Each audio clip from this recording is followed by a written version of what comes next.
Pessoal, como é que estamos? Tudo certinho? Mais uma aula sobre citologia, beleza? Olha, nessa aula a gente vai trabalhar a parte de transporte. Transporte ativo, transporte passivo, vamos ver o que é o gasto de ATP, vamos ver o que é ATP, tá certo? Então vamos começar logo a nossa parada aí, tá certo? Olha lá, aqui você tem, né, a célula na realidade, ela se apresenta para a gente com um mecanismo metabólico simplesmente fantástico, né?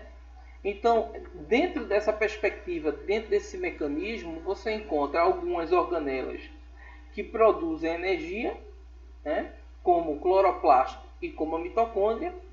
Porém, quando você fala em membrana plasmática, eu encontro algumas situações que são de suma importância, tanto do ponto de vista metabólico, do ponto de vista estrutural e do ponto de vista da manutenção das suas condições vitais, né? Observa que a gente já viu logo no início aí de outras aulas que a membrana plasmática ela serve como uma interface entre o meio externo e o meio interno. E essa interface, a membrana plasmática, ela se comporta de uma forma extraordinária, né? Ela apresenta afinidade de algumas substâncias, um exemplo muito interessante. Um indivíduo que é diabético, né? Observa que o indivíduo que é diabético, a diabetes de tipo melito, a glicose que ele está ingerindo, ela não está entrando na célula. Muita gente diz que a glicose ela é quebrada pela insulina. Não, a glicose não é quebrada pela insulina. A glicose ela é quebrada na glicólise e é quebrada também no ciclo de Krebs, que ocorre dentro da mitocôndria. Tranquilo?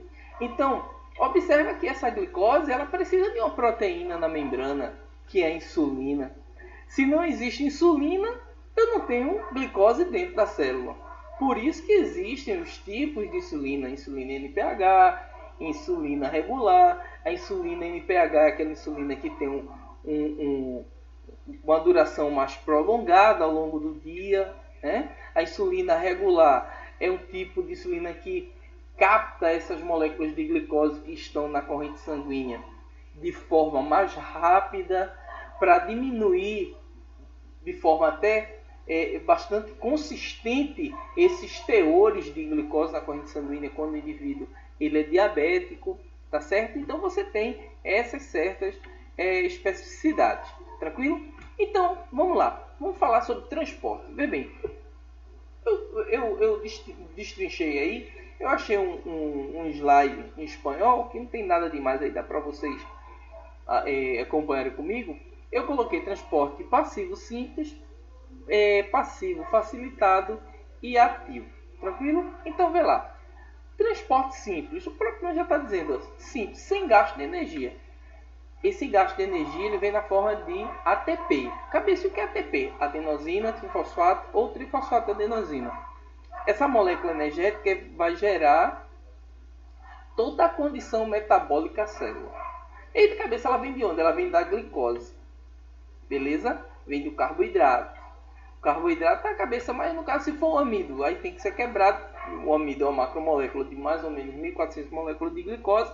Então tem que ser quebrado, tem que ser rompido, transformar em glicose para a glicose, dentro da perspectiva da respiração celular, transformar aquela glicose em ATP. Né? Então você tem a glicólise, você tem o ciclo de Krebs e depois, no final, a cadeia respiratória. Né? Então, vê lá, a favor de um gradiente osmótico, óbvio, nota que sempre vai ocorrer a favor de um gradiente osmótico, porque esse tipo de condição é que vai viabilizar o desprendimento da substância.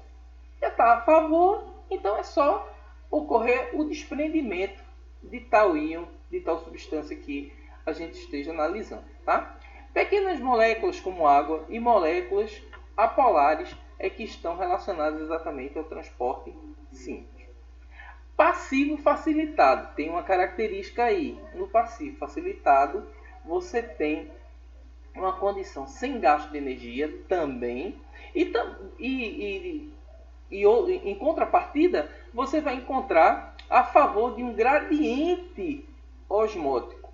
A diferença é que eu vou encontrar na membrana uma proteína que vai auxiliar o desprendimento de substâncias do meio externo para o meio interno. Tranquilo? Beleza? E o transporte ativo? O transporte ativo, amores, ele é caracterizado pelo gasto de energia. Então, ativo, lembra? Ativo, tá ativo. Gasto de energia, então vai ter gasto de energia. E essa energia vem na forma de quê? De ATP. Vê lá os tópicos que eu coloquei para vocês. Primeiro,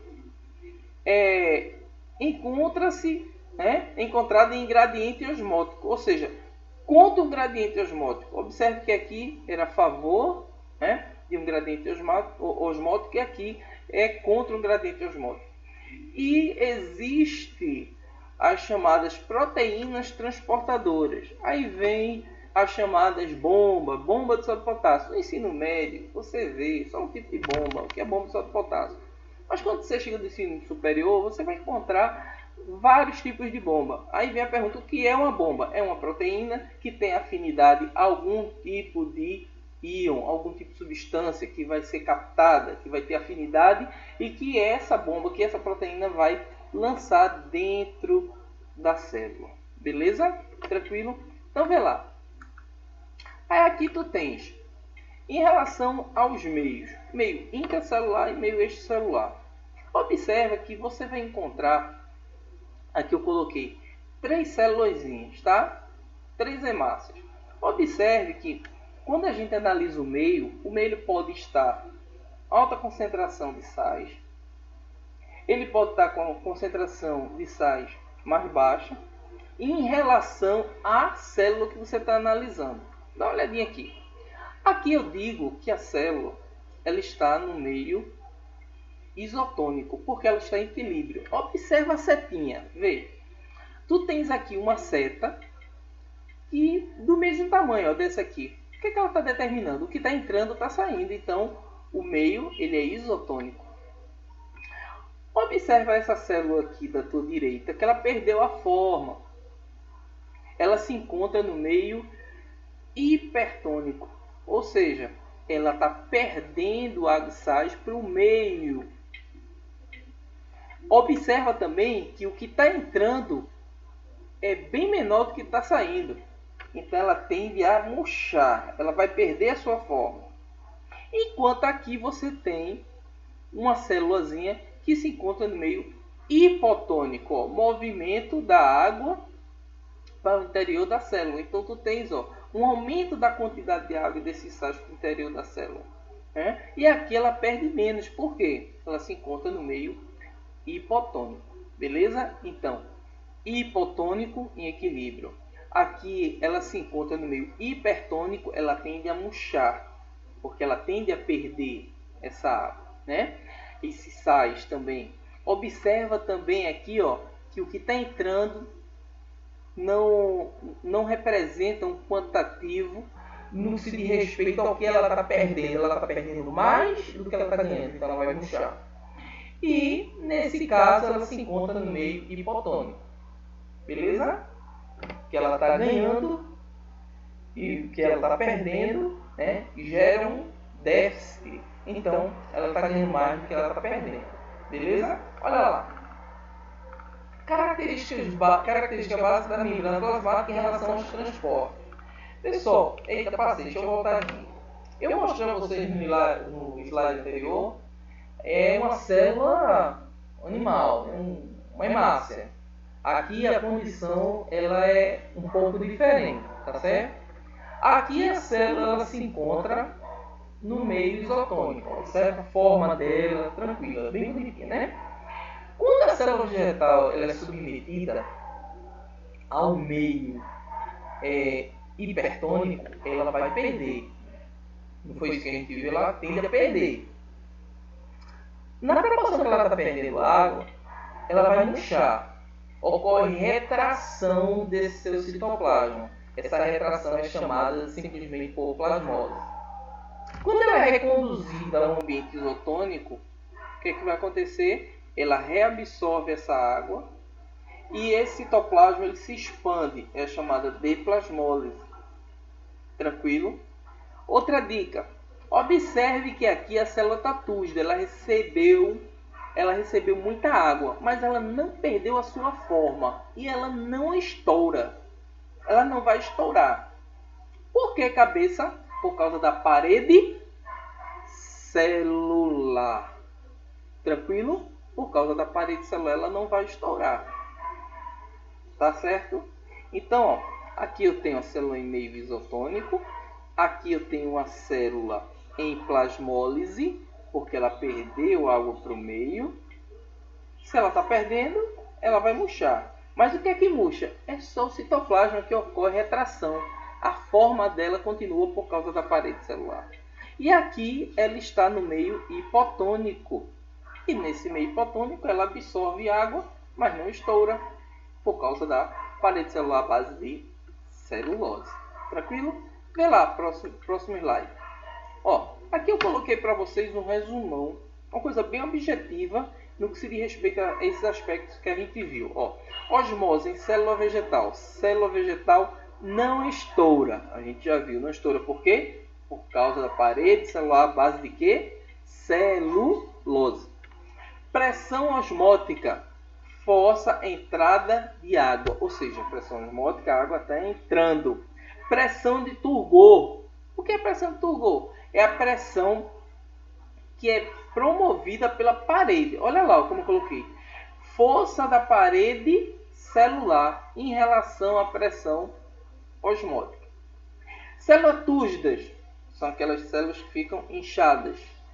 Lembra que célula vegetal não estoura e célula animal ela estoura em virtude da falta de parede celular. Plasmólise, ela murcha, ocorre plasmólise, a célula fica plasmolizada. Em célula vegetal, o que é que retrai o citoplasma? A parede celular mantém a forma dela.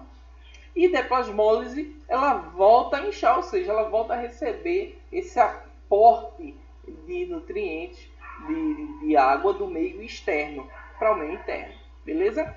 Aí aqui, ó, nesse slide eu coloquei para vocês uma questãozinha do sul do país, bem objetiva, bem prática, da PUC do Rio de Janeiro. Olha lá.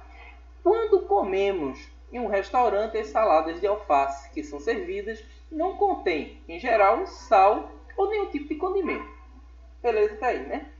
As saladas são temperadas apenas na hora de comer. Esse procedimento evita que a salada murche rapidamente. Opa, acontece isso mesmo, né?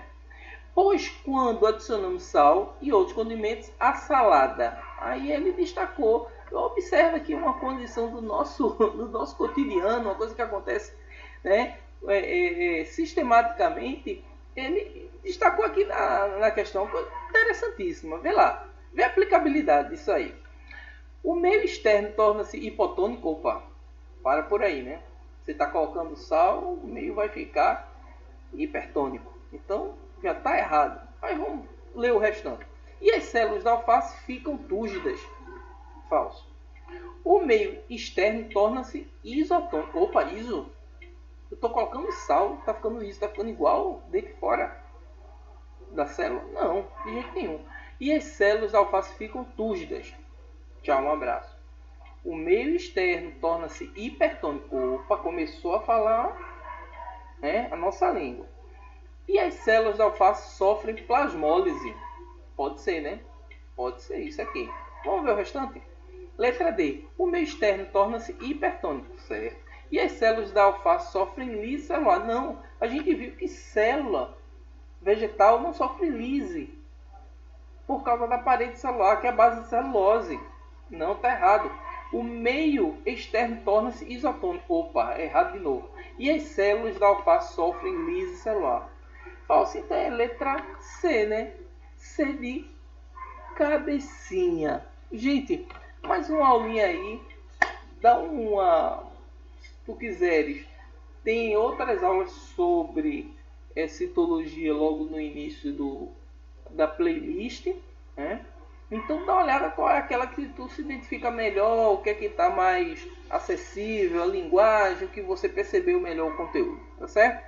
Então a gente fica por aqui e fica com Deus, um abração, tudo de bom.